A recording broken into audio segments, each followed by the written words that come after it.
choices. So it depends. It depends on what condition. Or you argue that you try to convince the class that yes, merger and acquisition is really better. So what do you really mean? We would like to. You may want to have a group discussion. So according to your feedback, so probably group 1 you may also have your own discussion. Do you really think merger and acquisition is better?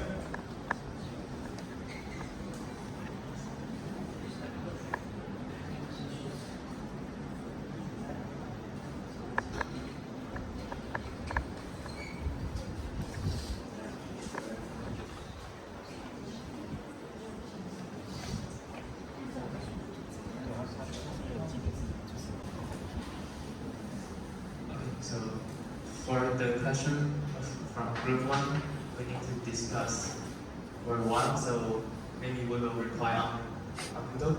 And next we want to answer the G2's questions.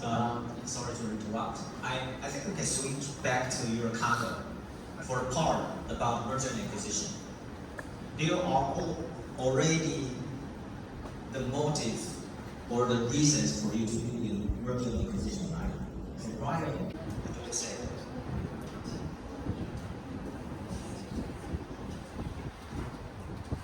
So mergers are often more collaborative and work well in long-term strategic analysis, and acquisitions are better if the firm was speed, control, and aggressive growth, but come with high risks.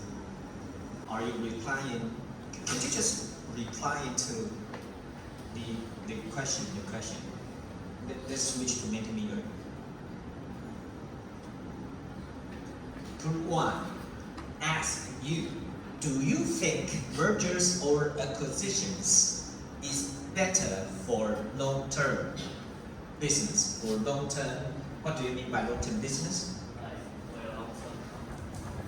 Is it better for your company in long term by merging with others, or you just acquire other company?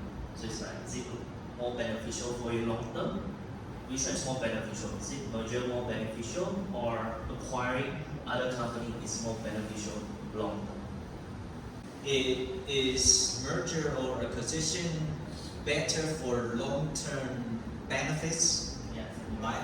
For the firm's operation. So there is already a firm, okay? He is the firm A, and he is looking for long-term success, long-term benefits, long-term performance. Okay, so now he has some choices, and he may choose to merge or to acquire some company.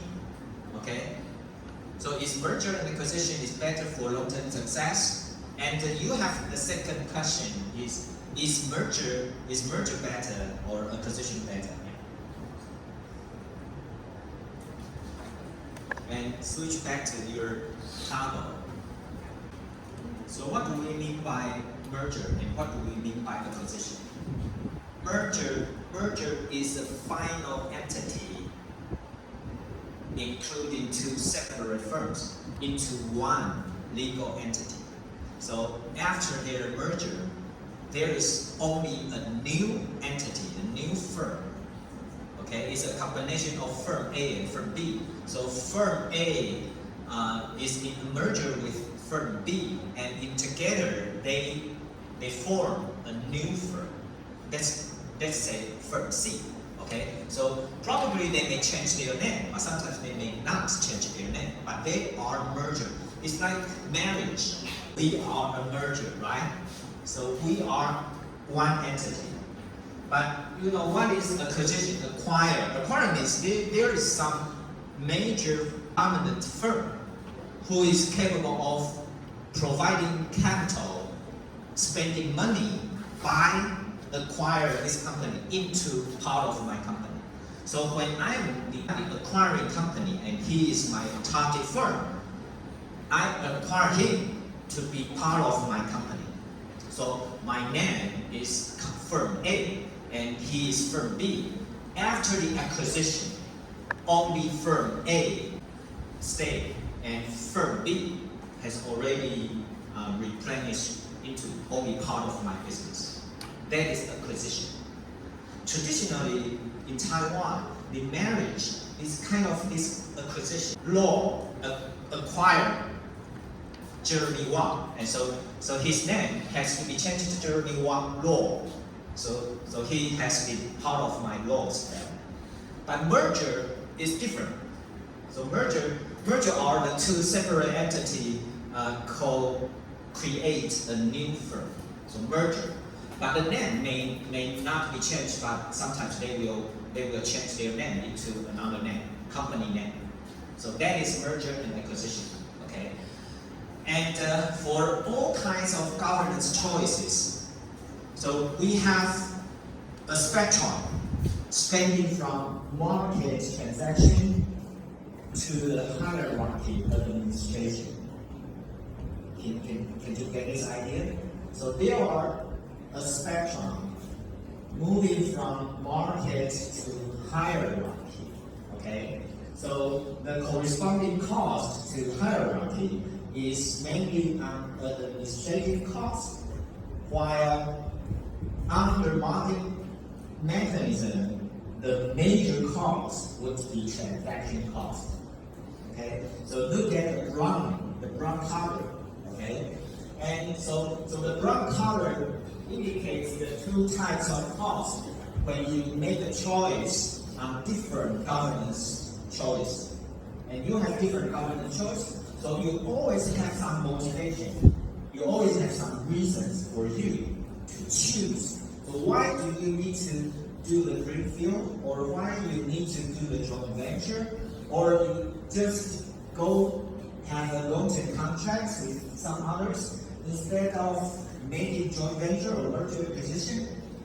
There must be some benefit and cost incurred on each choices. So you will have a calculation, and you also want those governance choices to meet your goals. So what do you really want? So why do you need to build up a new company? By greenfield, or by merger and acquisition, or by joint venture, or just form a strategic alliance, either non-equity or equity engaged. Okay, so not only you are aware of that choice, but also you need to have the strong motivation for you to make that choice, to make that decision, for you to have a merger and acquisition. Okay, so not only you have to be aware and you have the motivation, but also you need to have the capability. If you want to acquire somebody, then you need to spend money. So do you have that capital? Or you want to form a joint venture, you also need to invest on that joint venture. There is one example that you just raised, like SMMC formed a joint venture with a Japanese company, SMMC, right? Okay, that's my concluding remark to the part of merger and acquisition. So first of all, you need to understand merger and acquisition is just one of the governance choice when you are considering the firm's growth. So if you want to expand your business, no matter vertically or product diversification or geographical expansion, you may choose either mode of entry. So you may choose to enter that market by yourself, or you may acquire some local company, or you may want to form a joint venture, or you want to form a strategic alliance, or just have some long-term contracts. Okay, so there are several choices for you, for a firm, to expand their business vertically, horizontally, and geographically. However, at the end of the day, it's not only the decision, but also the implementation matters to the success of your firm's growth.